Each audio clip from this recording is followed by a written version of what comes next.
हिजाब की लड़ाई पर कोर्ट में सुनवाई हो रही है, लेकिन शहर शहर पारा चढ़ा हुआ है।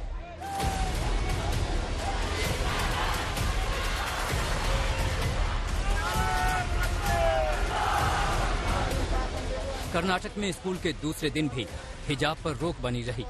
पहले दिन भी किसी हिजाब पहनकर आने वालों को गेट पर रोका गया।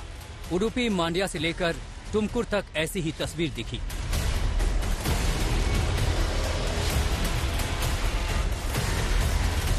शिमोगा में कुछ छात्राएं हिजाब लगाकर परीक्षा देने पहुंची। विरोध हुआ तो सभी ने परीक्षा छोड़ हिजाब को तरजीह दी। This issue, CFI is involved, and they are doing it for the politics. So it was said by me in the first day only. So it is proving yesterday what they have moved to the court. It is proving that that is a issue. Udupi के school से निकला हिजाब विवाद कर्नाटक से बाहर भी फैल गया।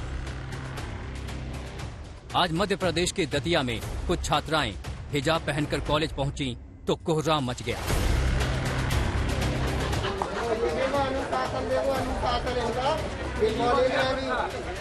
खबर मिलते ही हिंदू संगठन के नेता कॉलेज पहुंचकर नारेबाजी करने लगी। विरोध के बाद कॉलेज के प्रिंसिपल को हिजाब के खिलाफ आदेश जारी करना पड़ा। उग्र आंदोलन करेंगे। उग्र आंदोलन के साथ अगले दिन से सभी छात्र भगवा वस्त्र धारण करके आएंगे और जो हमारे नागा साधु की बनने की दीक्षा ले चुके हैं छात्र, वो नागा वेश में इधर आएंगे। उसके बाद समाज या प्रशासन हमें उत्तरदायित्व ना ठहराए। हमने उनसे माने ऐसे विद्यार्थियों के लिए वो स्पष्ट निर्देश दे दिए, जगह जगह जगह हमने लगवा दिए, तस्पा कर दिए कि कोई भी विद्यार्थी शालीन वेशभूषा में ही प्रवेश करेगा। हिजाब पहन के नहीं आएगा। हाँ, कोई भी इस तरह का लिबास पहन के नहीं आएगा जिसमें हिजाब भी शामिल है।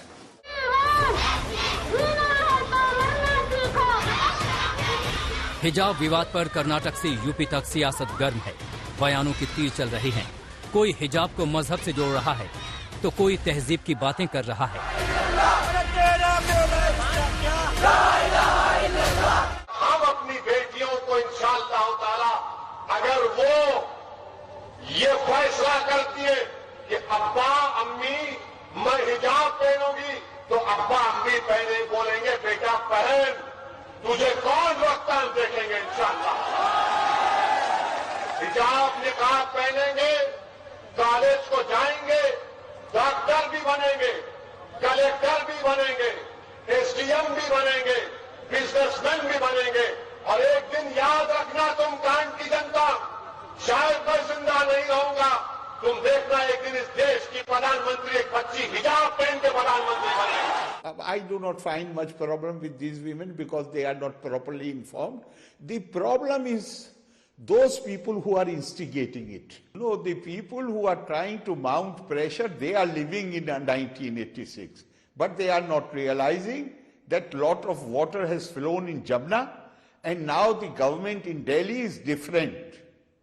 This government, I am sure that this government is not going to buckle down. विवाद इस बात पर है कि क्या शिक्षण संस्थान में धार्मिक वेशभूषा को पहनकर आने की संवैधानिक आजादी है या नहीं। मुस्लिम छात्राओं की तरफ से दायर अर्जी में ये बात उठाई गई। हाईकोर्ट में सुनवाई के दौरान छात्राओं की तरफ से दलील दे रहे वकील देवदत्त कामत ने कहा कि हिजाब पर प्रतिबंध लगाने वाला सरकारी आदेश सही नहीं है। सरकारी आदेश के अनुसार हिजाब पहनना अनुच्छेद 25 के तहत नहीं आता है। ये पूरी तरह से गलत है। देवदत्त कामत ने अपनी दलील को मजबूत बनाने के लिए कहा कि मद्रास हाईकोर्ट और बॉम्बे हाईकोर्ट ने अपने फैसले में हिजाब को अनुमति दी है, इसलिए राज्य को भी ये आजादी देनी चाहिए। जिस तरह से सिख छात्रों के लिए पगड़ी की अनुमति भी है, उसी तरह मुस्लिम छात्राएं देश भर में हिजाब पहनती हैं। इस दौरान कोर्ट ने पूछा कि आखिर कब से संस्थाओं में ये छात्राएं हिजाब पहन रही हैं। इस पर वकील कामत ने कहा कि छात्राएं पिछले 2 सालों से हिजाब पहन रही हैं। इतना ही नहीं, कामत ने हिजाब को धार्मिक एंगल से जोड़कर अपनी दलील भी दी। तो इस पर कोर्ट ने पूछा कि क्या कुरान में इसे इस्लाम का हिस्सा बताया गया है। इस पर कामत ने हिजाब पहनने के पक्ष में कुरान की आयतों का जिक्र करते हुए कहा कि कुरान में महिलाओं को नजर नीची रखने और खुद को पर्दे में रखने को कहा गया है। कहते हैं ना, बेगानी शादी में अब्दुल्ला दीवाना, यही हाल OIC का है।